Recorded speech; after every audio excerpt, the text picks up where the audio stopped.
ఒక చిన్న స్కూల్ పోరగాడు మాట్లాడినట్టు. అప్పుడప్పుడన్నా కొద్దిగా ముఖ్యమంత్రిలా హుందాగా మాట్లాడు. ఎప్పుడో సస్పెండ్ చేసినాం రోహిత్ రెడ్డిని, మీకు తెలియదా? షోకాజ్ నోటీస్ ఇచ్చినాం, సస్పెండ్ చేసినాం. ఇక ముఖ్యమంత్రి ఆయనకు తెలియకపోతే నేనేం చేస్తా దానికి? ఇంకోటి మాట్లాడితే నా బావమరి దీంట్లో డ్రగ్స్ దొరికినాయి అంటాడు. నువ్వు ముఖ్యమంత్రివా లేకపోతే దారిన పోయే దానేవా? నా బావమరి దీంట్లో ఏం దొరికిందా? ఏది పడితే అది మాట్లాడచ్చు. ఎన్నిసార్లు చెప్తావు సేమ్ అబద్ధం? సిగ్గుందా? వీడి పద్ధతేనా అసలు ఇట్లా మాట్లాడడం? మేము మాట్లాడలేమా? మాట్లాడాలంటే నాకు చాలా ఉంది ముఖ్యమంత్రి గారి గురించి మెటీరియల్, కానీ కొన్ని సభ్యత హద్దులు కూడా ఉంటాయి కొన్నిటికి. ఏది పడితే అది మాట్లాడడం కదా.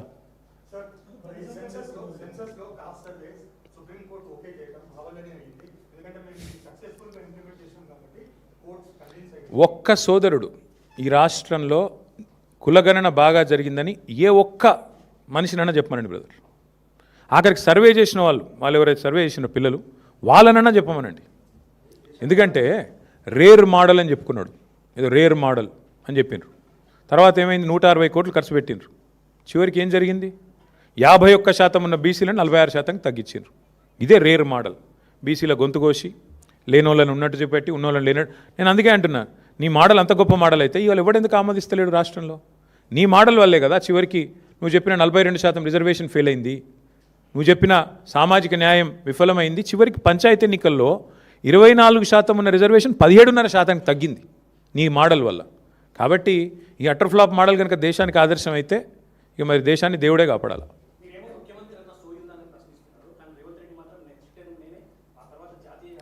బ్రదర్, చిన్నప్పుడు నేను టీవీ చూసేవాడిని. బాగా చిన్నగా ఉన్నప్పుడు స్కూల్లో ఉన్నప్పుడు సీరియల్ వచ్చేది, ముంగేరి లాల్కే హసీన్ సప్నే అని. అట్లా చాలామంది చాలా కలర్ కనొచ్చు బ్రదర్. ఇగో ఇంకోటి కూడా చెప్తున్నా, ఈ రాష్ట్రంలో రేవంత్ రెడ్డి ముఖం చూసి ఎవరు ఓటు వేయలేదు. ఆయన ముఖ్యమంత్రి కావాలని ఓటు వేయలే ఎవరు. అది అడ్డిమారి గుడ్డి దెబ్బ అంటారు చూడు. పేమెంట్ కోటాలో, మేనేజ్మెంట్ కోటాలో ఆయన తెచ్చుకున్న సీట్ అది. ఢిల్లీకి పైసలు కొట్టిండు రాహుల్ గాంధీకి, అందరికీ తెలుసు. సీక్రెట్ ఏమైనా ఆయనే చెప్పిండు కదా, గాంధీ కుటుంబానికి కావాలంటే 1000 కోట్లు పంపిస్తా అని. ఆ కోటాలో పైసలు ఇచ్చి తెచ్చుకున్నాడు. ఇక దానికి ఆయన నేనేందో చాలా శక్తివంతుని అనుకుంటే మరి మహబూబ్ నగర్ పార్లమెంట్ ఎందుకు గెలిపిలేకపోయినావు? నువ్వు ఎంపీగా ఉన్నప్పుడు చాలా గొప్పడవు కదా, ప్రజానాయకుడవు కదా. ఎంపీగా ఉన్నప్పుడు నీ ఎంపీ పరిధిలో ఒక ఎమ్మెల్యే గెలిచిండా? ఎంపీగా ఉన్నప్పుడు మల్కాజ్గిరి ఒక కార్పొరేషన్లో ఒక మున్సిపాలిటీ గెలిచినవా? ఎంపీగా ఉన్నప్పుడు ఒక కార్పొరేటర్ గెలిపించినావా కనీసం? చాలా గొప్ప ప్రజానాయకుడు, 34 దాకుంటా 94 దాకుంటా ఉండు. నిన్ను ఎవరొద్దన్నారు? నీ పార్టీకి నువ్వు అడ్డగోలు పైసలు ఇస్తున్నావు. ఎక్కడ ఈ దేశంలో ఎలక్షన్ జరిగినా ఫండింగ్ తెలంగాణకి వెళ్ళిపోతుందని చెప్పి ఇవాళ మొత్తం దేశం అంతా కూడా తెలుసు. ఇక మీ బీజేపీ మిత్రులు నేను పట్టుకోరు, ఎందుకంటే వాళ్ళకు నీకు అట్లాంటి మంచి ఫెవికాల్ బంధం ఉంది. ఆర్ఎస్ బ్రదర్స్ మిగతా వాళ్ళంతా కలిసికట్టుగా నడుస్తున్నారు కాబట్టి మీకు ఆ బంధం ఉంది, మాకు అభ్యంతరం లేదు.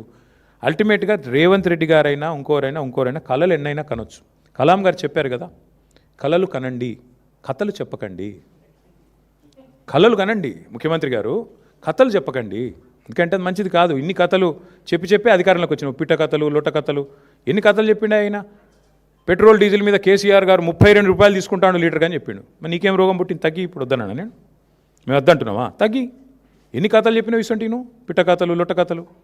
ఇక పిట్ట కథలు, లొట్ట కథలు టైం అయిపోయింది. నిజంగానే ముఖ్యమంత్రి గారు 2034 దాకా ఉంటా అనే ధైర్యం ఉంటే మరి రద్దు చేసి పోదాం అసెంబ్లీ. చలో రద్దు చేయి, ఎన్నికలకు పోదాం, ప్రజలు తీర్పిస్తారు. నీకు నిజంగా అంత కాన్ఫిడెన్స్ ఉంటే, ప్రజల్లో అద్భుతమైన పరిపాలన ఉందని, రద్దు చేయిపోదాం. మేము రాజీనామా చేస్తాం, మీరు కూడా రాజీనామా చేయండి. బీజేపీ వాళ్ళు చేసినా చెప్పినా ఆటోమేటిక్గా డిజాల్వ్ అయిపోతుంది.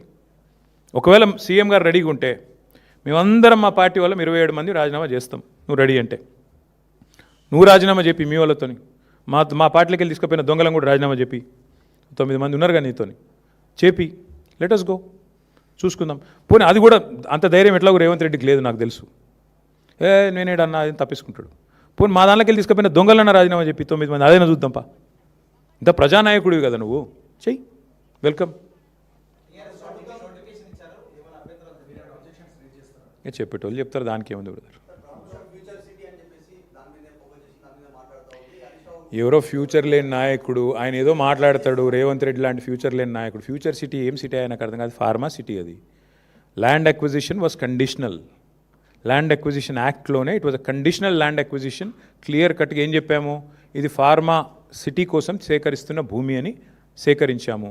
సేకరించిన తర్వాత 14,000 ఎకరాలకు గాను కేంద్ర ప్రభుత్వ పర్యావరణ శాఖ దగ్గర ఎన్వైరన్మెంటల్ క్లియరెన్స్ తెచ్చాము. ఏం చెప్పి తెచ్చాము, అక్కడ న్యాచురల్ గ్యాసే వాడతాము, అక్కడ మీకు కార్బన్ ఎమిషన్స్ కానీ ఇంకోటి కానీ లేకుండా చూసుకుంటాము, పొల్యూషన్ కన్సర్న్స్ ఉండవు, ఇవన్నీ చెప్పి ఎన్వైరన్మెంటల్ క్లియరెన్స్ తెచ్చాం మా ప్రభుత్వంలో. ఇప్పుడు దీన్ని వచ్చి ఈయన రియల్ ఎస్టేట్ వ్యాపారం చేస్తున్నాడు. హరీష్ రావు గారు కరెక్ట్గా చెప్పారు. అది ఫార్మాసిటీ కోసం సేకరించిన భూమి, వేరే వాటికి వినియోగించడానికి వీల్లేదు. మీరు వెధవ పనులు చేసి ఇంకేదో చేస్తా అనుకుంటే కుదరదు అని చెప్పారు. తప్పే ఉంది అందులో, కరెక్ట్గా చెప్పారు.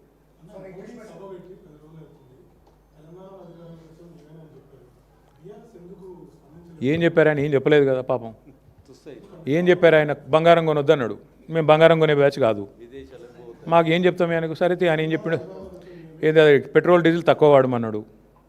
ఇక ఆయననేమో విదేశాలు తిరుగుతాడు, మనం తక్కువ వాడమన్నాడు, ప్రైవేట్ జెట్ వేసుకొని ఆయన తిరుగుతాడు. ఇక ఇంకేదేదో చెప్పిండు ఒక 3-4 ముచ్చట్లు. ఏమంటారు? కలిసే ఉన్నారు. కలిసి వచ్చాడు ఏంది బ్రదర్? వాళ్ళిద్దరు ఎప్పటి నుంచో కలిసి ఉన్నారు. ఇప్పుడు నేను అడుగుతున్నా బ్రదర్, వాళ్ళు కలిసి లేని, కొత్తగా కలిసేది ఏముంది? రేవంత్ రెడ్డి బీజేపీతోని కలిసే ఉన్నారు కదా. ఆర్ఆర్ ట్యాక్స్ అని ప్రధానమంత్రి గారు ఏప్రిల్ 2024లో ఇక్కడ బహిరంగ సభ పెట్టి చెప్పారు. ఆర్ఆర్ ట్యాక్స్ వసూలు అవుతుంది అన్నారు. 2 ఏళ్ళు అయిపోయింది. ఇప్పుడు ఆ మనిషిని మళ్ళీ నాతో రా అంటున్నాడు. దాని అర్థమైంది అంటే 2 ఏళ్ళు నువ్వు వసూలు చేస్తున్నాయని నాకు తెలుసు, నువ్వు చేసే దొంగ పనులన్నీ నాకు తెలుసు, కానీ నాతో కలిసి వస్తే అన్నీ మాఫ్ అవుతాయి. వాషింగ్ మెషిన్, వాషింగ్ పౌడరా ఇది అంటారు చూడు, వాషింగ్ పౌడర్ నిర్మాణం ఏదో వాషింగ్ మెషిన్, అట్లా నేను చూసుకుంటా బిడ్డ, నువ్వు రా అని అడిగాడు. కొత్తగా వచ్చేదేముంది?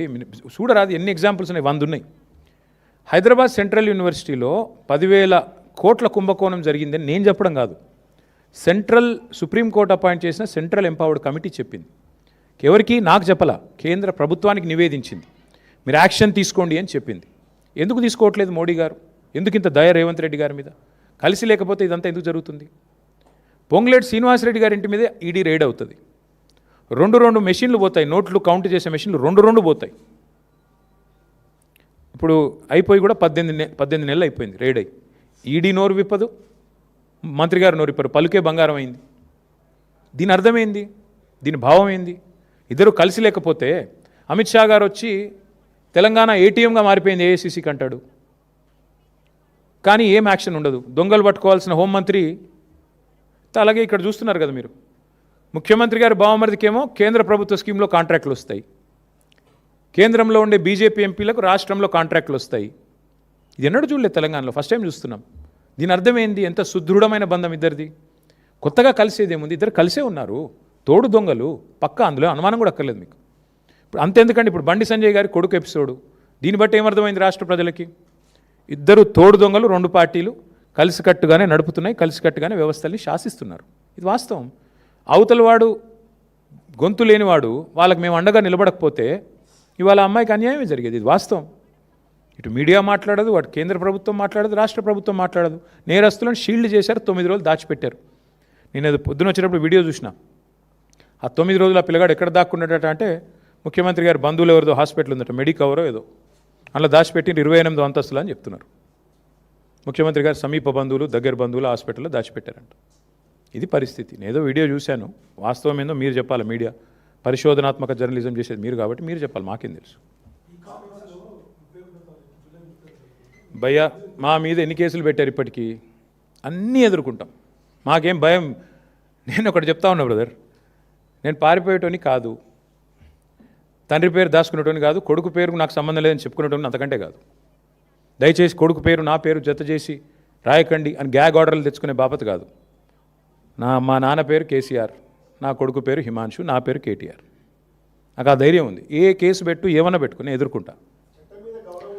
అన్నీ ఉన్నాయి కాబట్టే, మేము అంత నిజాయితీగా ఉన్నాం కాబట్టే దేనికి భయపడమని చెప్తున్నా. కరెక్టే. ఎప్పుడు 9 రోజులు దాచిపెట్టి గోరుముద్దలు తినిపించి ఇంట్లో పెట్టుకొని బెయిల్కి అప్లై చేసి యాంటిసిపేటరీ బెయిల్కు కోర్టు వద్దంటే ఇంటరిం రిలీఫ్ కూడా ఇయ్యా అంటే ఇక బాగుండదేమో అని అప్పుడు దిక్కులేక 9 రోజులు.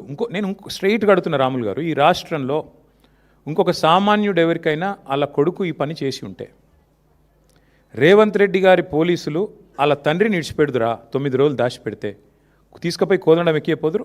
ఎక్కడున్న